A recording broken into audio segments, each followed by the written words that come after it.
여러분 안녕하십니까? 12월 27일 화요일 뉴스투데이 시작합니다. 어제 북한의 무인기 여러 대가 우리 영공을 침범해 김포, 파주, 강화도 상공을 날아다니다 돌아갔습니다. 한 대는 서울 상공까지 들어왔고 인천과 김포공항의 비행기 이착륙이 일시적으로 중단되기도 했습니다.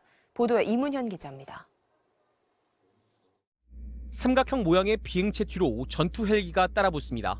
어제 오후 5시 19분쯤 경기 북부 일산 지역에서 찍은 영상으로 앞선 비행체는 북한 무인기로 추정됩니다.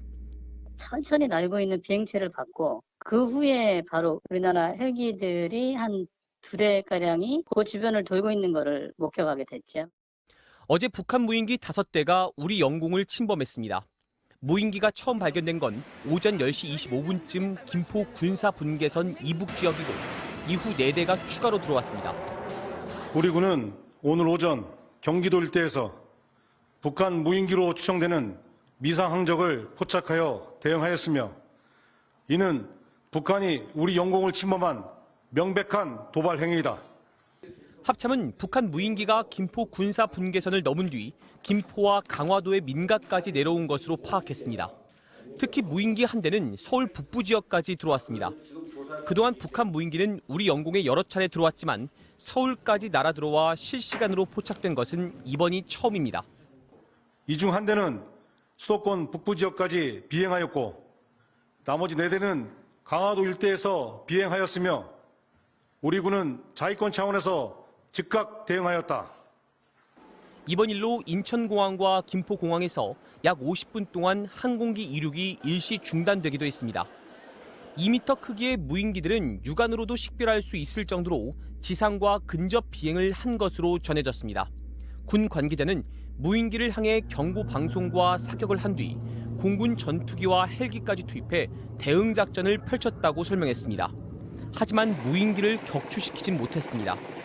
무인기 5대 중 한 대는 군사 분계선을 통해 이북 지역으로 복귀에 성공했고 나머지 4대는 소실됐다는 게 군 관계자의 설명입니다. 합참은 우리 군의 정찰 자산을 이북 지역까지 투입해 적의 군사 시설을 촬영하는 등 상응하는 조치를 취했다고 강조했습니다. 대통령실은 국가안보실을 중심으로 현장 대응 상황을 실시간으로 확인했다고 밝혔는데 국가안전보장회의 NSC를 소집하진 않았습니다. MBC 뉴스 이문현입니다. 12구 참사 핵심 피의자로 수사를 받고 있는 박희영 서울 용산구청장이 구속됐습니다. 용산경찰서장 등 경찰 간부에 이어 박 구청장까지 구속되면서 참사의 원인과 책임 규명을 위한 수사에 속도가 붙을 전망입니다. 양소연 기자입니다. 헬로윈 기간 안전사고에 제대로 대비하지 않고 12구 참사 발생 이후 부적절하게 대처한 혐의를 받는 박희영 서울 용산구청장이 구속됐습니다. 어떤 점 위주로 소명하실 건가요? 어제 오후 약 3시간에 걸쳐 검찰과 박 구청장의 입장을 들은 법원은 자정을 앞두고 박 구청장에 대한 구속영장을 내줬습니다. 범죄 혐의가 소명되고 증거를 인멸할 우려가 있다고 판단했습니다. 박 구청장은 주최자가 없는 행사라 안전관리 대책을 세울 필요가 없었고 인명피해를 예견할 수 없었다는 취지로 혐의를 부인했지만 받아들여지지 않았습니다. 반면 경찰 수사를 앞두고 휴대전화를 교체하고 기존 휴대전화 속 전자정보를 지우는 등 증거 인멸을 시도한 정황은 구속수사의 필요성을 더한 걸로 보입니다. 구청의 안전주무부서 책임자이면서도 참사 수습에 나서지 않은 혐의를 받는 최모 용산구청 안전재난과장도 함께 구속됐습니다. 앞서 이임재 전 용산경찰서장 등 경찰 윗선에 이어 구청 간부들의 신병을 확보하면서 참사 원인과 책임을 밝히기 위한 수사는 탄력을 받게 됐습니다. 구청, 경찰, 소방 등 여러 정부기관 피의자의 과실이 합쳐져 참사의 원인이 됐다는 공동정범 법리를 검토하고 있는 경찰특별수사본부는 향후 각 피의자의 과실 정도, 과실과 참사 발생 간 인과관계 입증에 주력할 전망입니다. 이와 함께 특수부는 참사 당일 소방의 현장 지휘 책임자였던 최성범 용산소방서장에 대해서도 구속영장을 신청할지 검토하고 있습니다. MBC 뉴스 양소연입니다. 성남FC 후원금 의혹으로 검찰 출석 요구를 받은 이재명 민주당 대표가 당당하게 수사에 임하겠다고 밝혔습니다. 사실상 직접 출석해 조사받겠다는 뜻을 밝힌 건데 당 안팎의 여론을 의식한 것으로 보입니다. 박윤수 기자입니다. 이재명 대표가 예정이 없던 기자회견을 자청했습니다. 성남FC 후원금 사건에 대한 검찰 수사에 당당하게 임하겠다고 말했습니다. 당당하게 임하도록 하겠습니다. 조사의 일시 방식 등에 대해서는 변호인을 통해서 협의해서 결정하도록 하겠습니다. 사실상 검찰에 직접 출석해 조사받겠다는 뜻을 밝힌 것으로 해석됩니다. 이재명 대표의 측근은 당내에서 검찰의 망신주기 소환에 응하면 안 된다는 의견이 많았지만 직접 출석해 소명하겠다는 이 대표의 의지가 강한 것으로 안다고 전했습니다.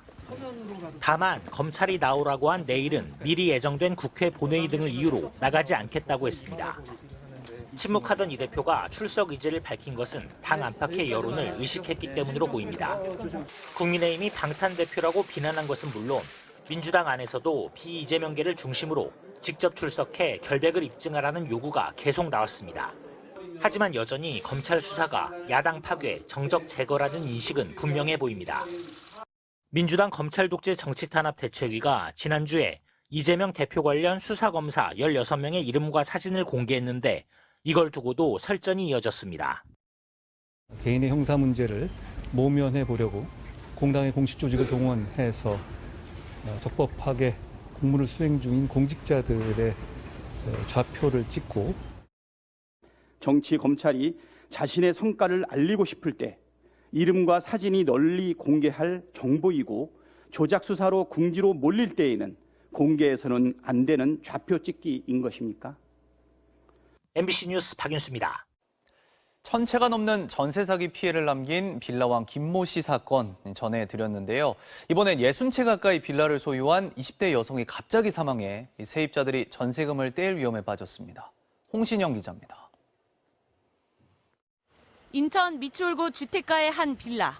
30대 예비 부부는 작년 1월 전세 계약을 했습니다. 당시 집주인은 50대 부부였습니다.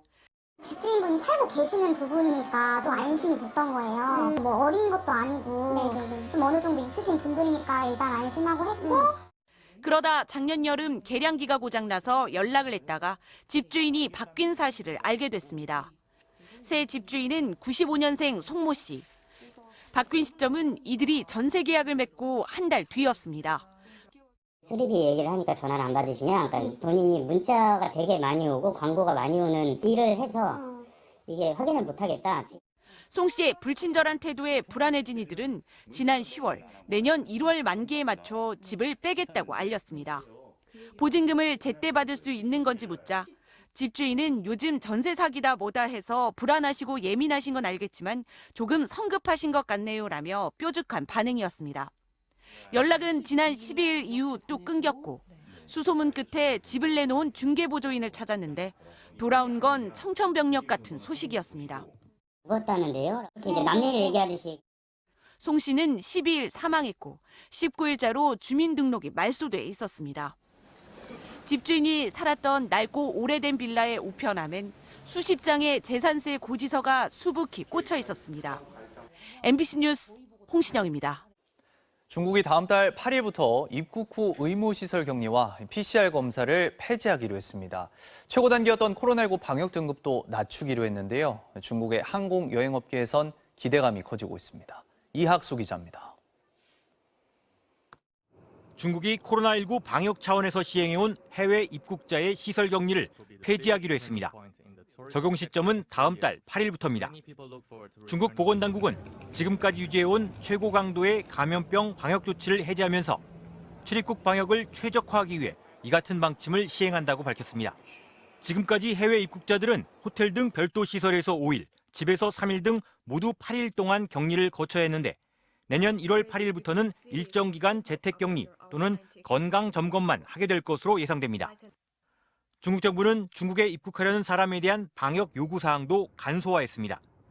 해외에서 출발 48시간 전에 실시한 PCR 검사 음성 결과만 있으면 입국이 가능해지고 입국 후 PCR 검사는 없애기로 했습니다. 오랫동안 방역 완화를 기다려온 중국의 항공 여행업계는 기대감을 나타냈습니다.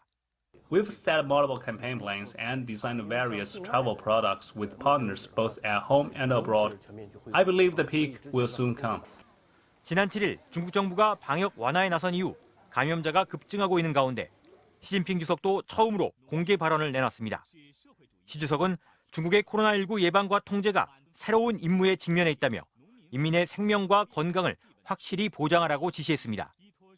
시 주석은 또 인민이 주도적으로 개인 위생 습관을 길러 전염병 예방과 통제를 위한 지역 방어선을 구축해야 한다고 강조했습니다. MBC 뉴스 이학수입니다.